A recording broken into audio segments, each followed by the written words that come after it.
ಅಣಿಪುರ ಅಬ್ಬಾಸ್ ಅವರು ವೇದಿಕೆಗೆ ಬರಬೇಕು ಅಂತ ವಿನಂತಿ.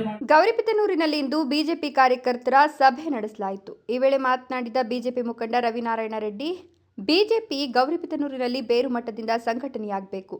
ಭರತ್ ರೆಡ್ಡಿ ಗೌರಿಬಿದನೂರು ತಾಲೂಕು ಬಿಜೆಪಿ ಘಟಕದ ಅಧ್ಯಕ್ಷರಾಗಿ ಆಯ್ಕೆ ಮಾಡ್ತೇವೆ. ಹೈಕಮಾಂಡ್ ಒಪ್ಪದಿದ್ರೆ ಬಂಡಾಯ ಬಿಜೆಪಿ ಅಭ್ಯರ್ಥಿಯಾಗಿ ಘೋಷಣೆ ಮಾಡ್ತೇನೆ ಅಂತ ತಿಳಿಸಿದರು. ಕಠಿಣವಾದಂತಹ ನಿರ್ಧಾರ ತಗೊಳ್ಳುವಂತ ಟೈಮ್ ಬಂದಿದೆ. ಯಾಕೆಂದ್ರೆ ನಾವೇ ಬಿಜೆಪಿ ಮುಗಿಸಿರೋರು ಅಂತ ಹೇಳ್ಕೊಳ್ಳೋ ಕೆಲವರು, ಅದೇ ಮೊನ್ನೆ ಕೇಳಿದೆ ನಾನು, ಒಂದು ಹೆಣ ವರ್ಗಕ್ಕೆ ಎಷ್ಟು ಜನ ಬೇಕು ಹೇಳ್ತಾರೆ? 4 ಜನ ಬೇಕು. ಆ 4 ಜನ ಬಿಜೆಪಿನ ಹೆಣ ಮಾಡಿ ಹೋಗಕ್ಕೆ ರೆಡಿಯಾಗಿ ಕೆಲಸ ಮಾಡ್ತಾ ಇದ್ದಾರೆ. ಆದರೆ ಬಿಜೆಪಿನ ನಾವು ಹೆಣ ಮಾಡಕ್ಕೆ ಇಲ್ಲಿ ತಯಾರಿಲ್ಲ. ನಂದು ಒಂದೇ ಒಂದು ಗುರಿ, ಈ ತಾಲೂಕಿನಲ್ಲಿ ಬಿಜೆಪಿನ ಮೊದಲನೇ ಸ್ಥಾನಕ್ಕೆ ತರಬೇಕು. ಅದು MP ಎಲೆಕ್ಷನ್ನು MLA ಎಲೆಕ್ಷನ್ನಲ್ಲಿ ಅಲ್ಲ.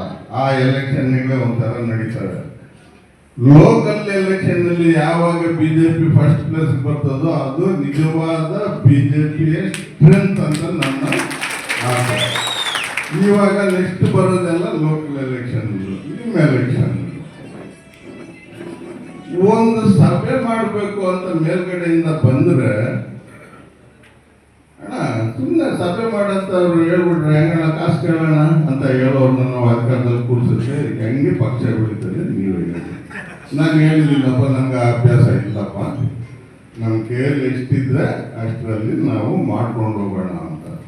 ಮಾನಸ ಆಸ್ಪತ್ರೆ ಸಂಸ್ಥಾಪಕ ಡಾಕ್ಟರ್ ಶಶಿಧರ್ ಮಾತನಾಡಿ, ಬಿಜೆಪಿ ಬಲಿಷ್ಠವಾಗಿ ಬೆಳೆಯಲು ಪ್ರಮುಖ ಕಾರಣ ರವಿನಾರಾಯಣ ರೆಡ್ಡಿ.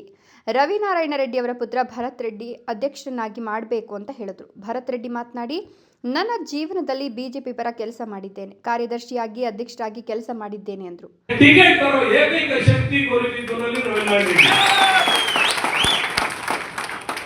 ಎಲ್ಲೋ ನಾನು ನನ್ನ ವೈದ್ಯಕೀಯ ವೃತ್ತಿ ಮಾಡಿಕೊಂಡು ನನ್ನ ಪಾಠದಲ್ಲಿ ಯಾವುದೇ ತರಹದ ಕನಸು ಕಡಿಮೆ ಇದ್ದಾಗ ಬಂದು ಒಂದಲ್ಲ 10 ಬಾರಿ ಬಂದು ನಮ್ಮ ನಾಗಣ್ಣವ್ರ ಜೊತೆಗೆ ಬಂದು ನನ್ನ ಮನಸ್ಸೊಲಿಸಿ ನನ್ನನ್ನ ಕರೆದು ತಂದ ನಂತರ ನನ್ನ ಜೊತೆ ಒಂದು ಗುರಾಣಿ ಹಿಡಿದು ನಿಂತಕ್ಕೆ ಯುದ್ಧದಲ್ಲಿ ನಿಂತು ನನ್ನ ಕೊನೆಗಳಿಗೆ ಅವರು ನನ್ನ ಅಕ್ಷರಶಃ ನನಗಾಗಿ ಬಡಿದಾಡಿದ್ದಾರೆ.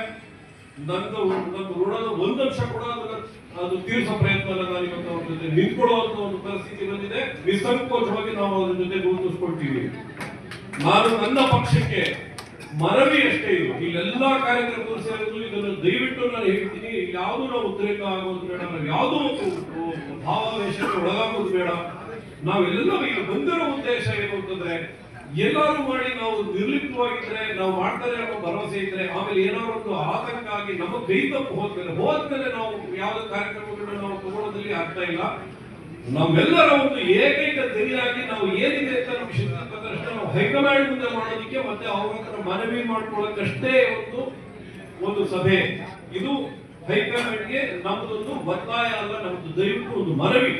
ಇಲ್ಲಿರೋರೆಲ್ಲ ಕಾರ್ಯಕರ್ತರೆ.